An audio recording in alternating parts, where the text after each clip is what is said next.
Kena sum namaskar និងចម្រើនពរមិត្តអ្នកអានមិត្តអ្នកទស្សនាវីដេអូនេះទាំងអស់គ្នា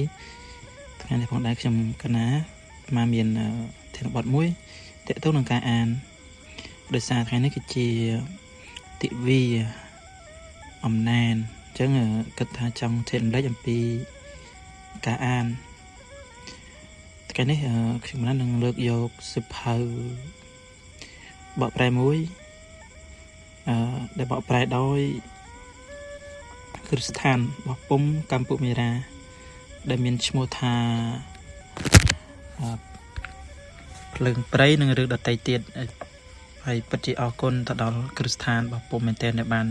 អនុញ្ញាតឲ្យសិភៅជាភាសាបរទេសមកជាភាសាខ្មែរដើម្បីសម្រួលទៅដល់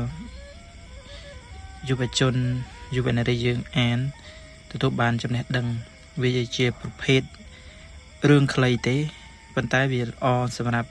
មិនអានយើងដែលស្រឡាញ់ចូលចិត្ត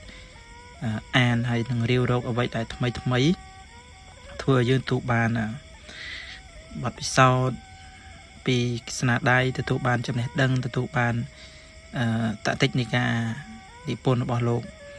ដោយអ្នកបកប្រែដោយនាយិកាគឺញោមសូភីណាគាត់បានលើកឡើងនៅក្នុងអារម្ភិកថាឬក៏ចំណាប់អារម្មណ៍ក្នុងការបោះពុម្ពផ្សាយគឺរឿងនេះបញ្ចប់ទៅដោយមានពេលខ្លះអត់ដឹងសាច់រឿងឯងឆ្ងល់ធ្វើឲ្យយើងឆ្ងល់ហេតុអីបានវាបញ្ចប់ទៅដោយរឿងសោះអាក្រក់ហេតុអីបញ្ចប់ទៅដោយរឿងហ្នឹងគឺវាអត់ចប់ដូច្នេះប៉ុន្តែនោះគឺជាទេពកោសល្យរបស់អ្នកនិពន្ធចង់ឲ្យយើងបញ្ចប់សាច់រឿងដោយខ្លួនឯង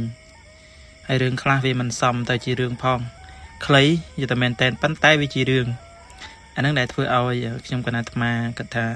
ចង់ចែករំលែកសិភៅនេះទៅកាន់មិត្តអ្នកអានដែលគាត់មិនទាន់បានអានសិភៅភ្លើងព្រៃនិងរឿងដតីទៀតហើយបកប្រែដោយកម្ពុជាមេរ៉ាពីមួយរឿងទៅមួយរឿងយើងនឹងឃើញការពិពណ៌នាប្លែកទស្សនៈនិងការគិតរបស់តួអង្គជាពិសេសគឺកតសាននិពន្ធមែនទែនជាចុងក្រោយខ្ញុំកណាអាត្មាសូមអរគុណទៅដល់គ្រឹះស្ថានកម្ពុជាមេរ៉ាដែលបានបកប្រែហើយអ្វីដែលធ្វើឲ្យខ្ញុំកណាអាត្មាពេញចិត្តគឺគាត់បានសុំសិទ្ធពីអ្នកនិពន្ធសុំសិទ្ធពីអ្នកបោះពុម្ពផ្សាយស្របនឹងច្បាប់នេះគឺជារឿងល្អនេះគឺជាសិលធម៌ល្អរបស់សង្គមខ្មែរយើងដែលបកប្រែសិភៅដតីភាសាដតីមកជាខ្មែរហើយសុំសិទ្ធត្រឹមត្រូវលើកទឹកចិត្តឲ្យយុវជនយើងឬក៏អ្នកចូលចិត្តអានមិនថាចាស់មិនថាក្មេងទេគួរតែបានអានសិភៅនេះអានហើយពិតជាទទួលបានចំណេះដឹងថ្មីជាពិសេសបទពិសោធន៍តតិចនឹងការអានសំទោសតតិចនៃការសេពបទនិពន្ធសូមអរគុណនិងអរគុណ